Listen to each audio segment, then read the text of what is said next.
Hello everyone, thank you for being here and welcome to lesson number 19 of A Course in Miracles. I am not alone in experiencing the effects of my thoughts. The idea for today is obviously the reason why your seeing does not affect you alone. You will notice that at times the ideas related to thinking precede those related to perceiving, while at other times the order is reversed. The reason is that the order does not matter. Thinking and its results are really simultaneous, for cause and effect are never separate. Today we are again emphasizing the fact that minds are joined.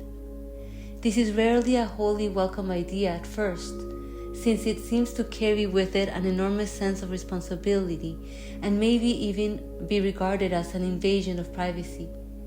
Yet, it is a fact that there are no private thoughts. Despite your initial resistance to this idea, you will yet understand that it must be true if salvation is possible at all. And salvation must be possible because it is the will of God.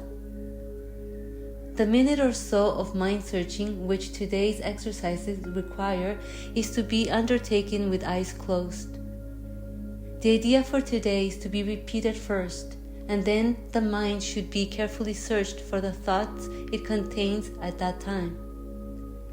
As you consider each one, name it in terms of the central person or theme it contains, and holding it in your mind as you do so, say, I am not alone in experiencing the effects of this thought about blank.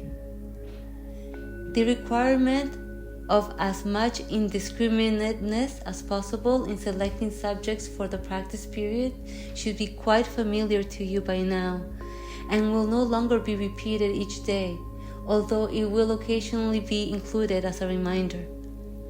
Do not forget, however, that random selection of subjects for all practice period remained essential throughout.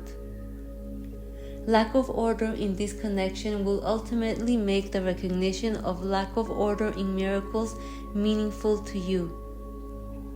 Apart from the as-needed application of today's idea, at least 3 practice periods are required, shortening the length of time involved, if necessary.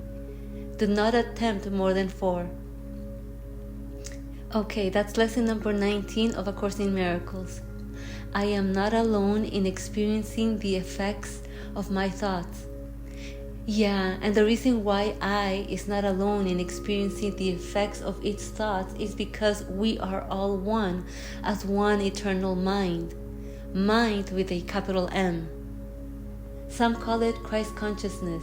Some call it the field of awareness or the empty mind. Either way, we're talking about the unseen presence of God. And because we are one infinite intelligence appearing as the many, what we think affects all in the play of duality.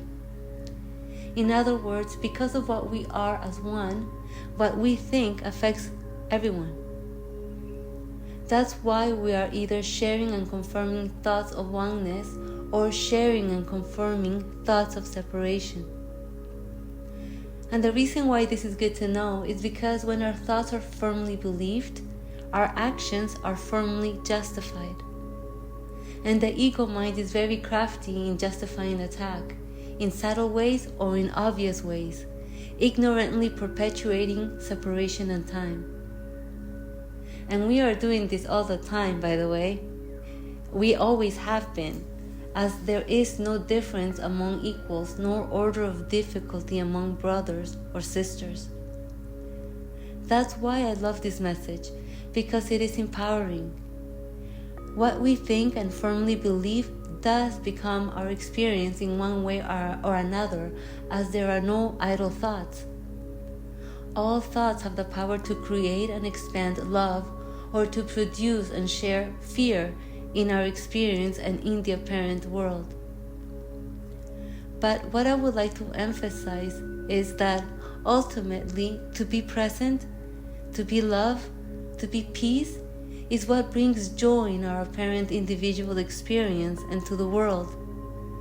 So when our thoughts and actions are aligned to thoughts of God, to the will of God, to love, to unity, to stillness, to peace, we realize we are eternal peace.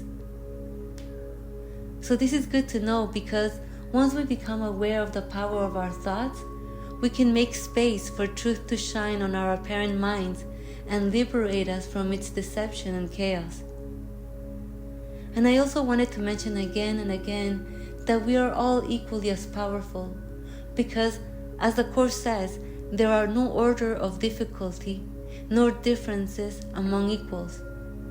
So let's pay attention to what our thoughts are saying and how they are contributing to either peace or chaos. I hope you enjoyed practicing lesson number 19. Please let me know if you have any questions in the comments below, and see you tomorrow for lesson 20. Have a wonderful day. Bye.